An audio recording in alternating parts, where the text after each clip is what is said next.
A man spent 17 years building a perfect Lamborghini in his basement. Movies have the power to inspire people to do some pretty interesting things. Some of those things can be totally bonkers or dangerous stunts. But sometimes the right inspiration can push people to create something marvelous. Just ask a Milwaukee man named Ken Imhoff who saw the 1981 film The Cannonball Run and was inspired to build the perfect Lamborghini in his basement. Despite his knowledge and fierce determination, Imhoff discovered that building a car was a learn-as-you-go kind of experience, and he made a few mistakes here and there, like when he warped the panels by accident. And once the panels were done, it was time to build the frame. The next thing Imhoff built was a frame out of 5.5-inch blocks so he could hold the chassis in place and ensure that the height remained consistent. This was a very important step that needed to be done before Imhoff could work on the vehicle's body. In the car, Imhoff installed a Ford Cleveland engine, which is the same engine used in a De Tomaso Pantera, a popular mid-engine sports car produced from 1971 to 1993. He also installed a transaxle, the component in a car that performs gear-changing functions, under the hood. He managed to build the oh-so-difficult body and upper frame on the support with the chassis. But getting everything to align perfectly was often a nightmare. Fortunately, he was able to make it work, and he couldn't have been prouder with his end result. Imhoff was able to plan his work and not cause too much stress for himself by welding just a few pieces of the car together at once. A lot of work went into repairing the weld warpage, but he then utilized a method called tacking that helped him keep warpage to a minimum.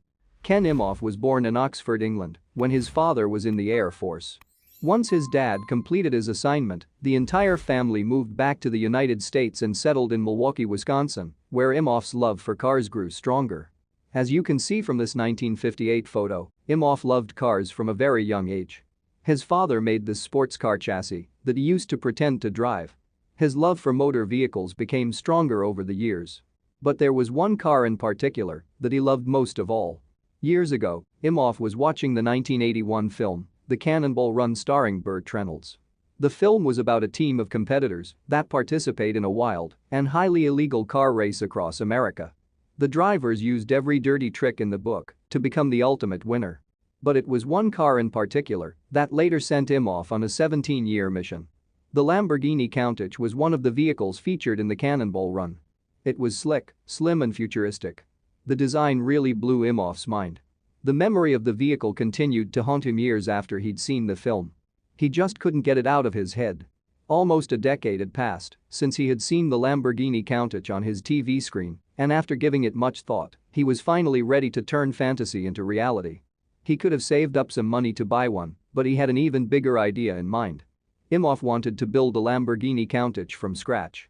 So, he set up camp in his basement and ventured out on a project that was a bit more challenging than he had anticipated. The process wound up costing lots of money, a few headaches, and plenty of time. Fortunately, he had tons of experience working with metal. Imhoff was a pro when it came to metal welding and engineering, but for the technical aspect of building a car, that skill wasn't enough. It took a lot more to build such a powerful vehicle. Fortunately, he had one important skill and a place to work on his project. The wooden scale model was like the foundation that started the entire car building project on the right foot. Imhoff spent a year working with the wooden model and working his way from the back to the front of the car to get the shape of the aluminum body of the car. He could have opted to work on his car in the garage, but he felt that the basement would protect the vehicle from the harsh winter conditions in the area. This also meant that he could save some money by not having to use the heat in the garage since the basement was already warm. The project started in September 1990, but it took 17 years, not to mention thousands of dollars, to complete. Imhoff's first step required him to use a 1/16 scale model to build himself a wooden frame. This helped him measure the shape of the car's body panels. Imhoff tracked his building progress on his website, Bull in the Basement, while he was working on his car. On his blog he would describe each step of the building process in detail, showing that he had complete knowledge of every detail that was needed to build this car. With a little help from a forming tool called an English wheel, Imhoff was able to form the car's panels by hand using aluminum, but it was time-consuming. In fact, it took almost a year to create panels to cover the entire frame. The process of manipulating the metal into the shape of the vehicle was done by eye and feel. So even with the help of the English wheel, the process was incredibly complicated. The doors were more difficult, so he saved that job for last. But things didn't always go as planned. The car, which Imhoff described as eclectic and old school, utilized a forming tool called an English well, which was used to form the aluminum parts into complex curves. Imhoff started with the body of the car and saved harder to form pieces, like the doors, for last. Imhoff really didn't take any shortcuts in his building project. While working with a machinist, the wheels were built from thick aluminum. Each wheel took 10 hours of machining to complete, and once they were the right shape, they were finished with a black powder coat to give them a sleek look. On his now-defunct website, Bull in the Basement, Imhoff shared how proud he was of the work he had accomplished on the chassis, aluminum body, as well as the inner workings of the vehicle like the muffler. But unlike most cars, this Lamborghini needed not one, but two special engine parts. Sports cars tend to heat up fairly quickly, so Imhoff had to install two radiators to keep the engine cool. He placed one on each side of the vehicle so that air from the side scoops would enter them easily. But the bodywork of the car was a lot of work too. Before he could paint the vehicle, Imhoff had to start by applying self-etching primer. Then he sealed it with an epoxy primer. He applied another layer of epoxy primer after the custom bodywork was completed, and then he added a high-build primer to finish the job. Although the outer panels and wheels had not been added to the skeletal framework, Imhoff was already seeing his Lamborghini Countach taking shape right before his eyes. But he still needed to add some very important components. Still, the excitement was eating away at him. Imhoff first got the opportunity to take the measurements of his dream car when a friend who worked at a dealership let him have some up-close and personal time with the Lamborghini while the managers of the dealership were on lunch. And it was on that day that Imhoff's building journey started. Imhoff described this day as one of the most important steps in his car building journey because before then he had loved photos and models of cars, but he hadn't been close enough to measure a sports car of that caliber before. Imhoff took over 100 measurements of the car that day, paying close attention to the unique measurements of the doors, windows and handles of each door. And that information would prove to be very valuable over the next 17 years as Imhoff set to work on his car. After adding a fuel cell, the brake lines and pedals, Imhoff transported each of the 33 shell pieces back and forth to an off-site booth to have a professional paint them. Since he could only do one piece at a time, the entire process took 25 hours. But Dale, a friend who was helping him with his project, had an even rougher job. Imhoff handed the blueprints of the car to his machinist friend, Dale, who spent 10 hours turning the 2-inch thick metal sheet into its completed form. But there was still much more tweaking to do on the car before it was completed. After the body of the car was sealed, more components were installed including fuel cells, pedals, brake lines and wiring. Imhoff also had to make sure during this step that the doors of the car would be able to open and close securely, otherwise he might have to start his building process from the beginning. Even after the car was excavated, there was more work to be done, including getting tires installed on the car and more work on the engine itself. But, Imhoff said of the experience, the task is never finished really. There is always something new that can be improved on. I wouldn't have it any other way. Imhoff reinforced the rear carriers and fixed a couple of other issues such as the leaking coolant. Then he replaced the spark plugs and improved the engine's performance. But when the car was finally finished, he ran into a major snag. After 17 years, Imhoff was finally finished with the project in 2008, but there was one major issue. The car was trapped in the basement, so he hired an excavator to break the wall. The process took 90 minutes, and at the end of it, he finally had a way to get the car out of the house and do what he had been dreaming about doing for years. Imhoff's father, who helped start his son's love of cars, came out to see the completed project and help his son wire the car's engine so it would start. And in this moment, Ken and his father felt the satisfaction of a job well done because the car nearly shook them to their cores. Imhoff was surprised by not only the fact that the car was running as intended after being built solely in a basement, but by how loud and booming it sounded. Speaking to Miller Welders, he said, "I thought it blew up, it was so loud." Just about every component of the vehicle had been handmade by Imhoff with just a little help from his friends. Even the Lamborghini doors, which opened by lifting them up not by pulling them, were handmade by Imhoff. Not only was Imhoff an inspiration to his community, but his car was something to marvel at. So, he allowed people to marvel as much as they wanted by taking the vehicle to car shows and conventions for a few months after the project was complete.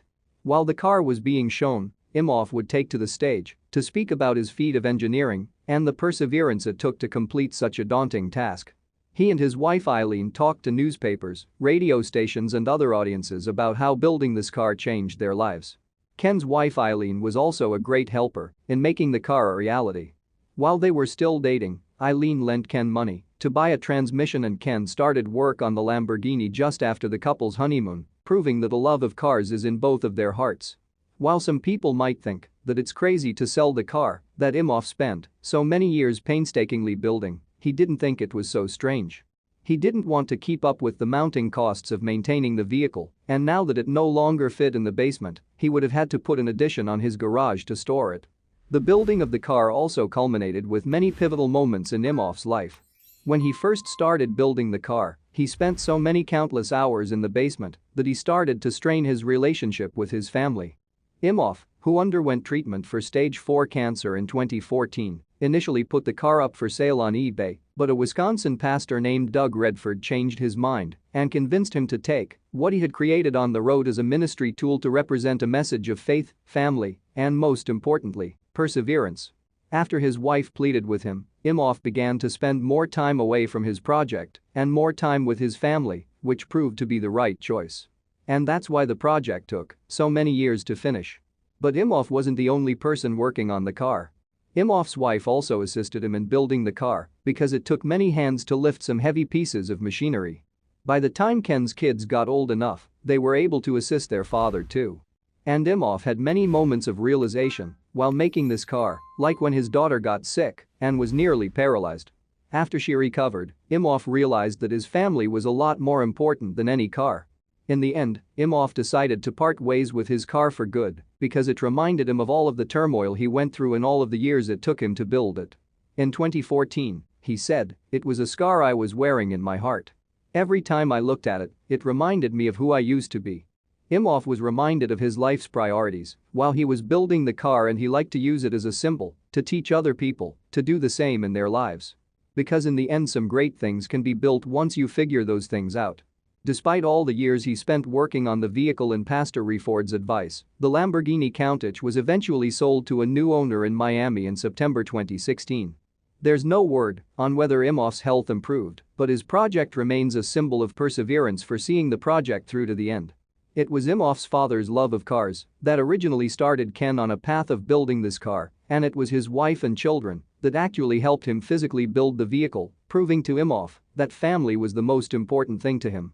Just because Imhoff sold his incredible vehicle doesn't mean he has lost his love of everything that runs on four wheels. He still keeps himself occupied by modifying cars and viewing sports cars, just like the one that first sparked his interest as a child. Of course, this story wasn't one that people ignored, but with the added attention came some unseen circumstances. For instance, with many more people visiting Imhoff's website, he soon had to ask for donations to pay mounting internet service costs. Because his website was just a hobby of his, Imhoff couldn't justify paying over $900 a month instead of the usual $8 a month to keep the site online.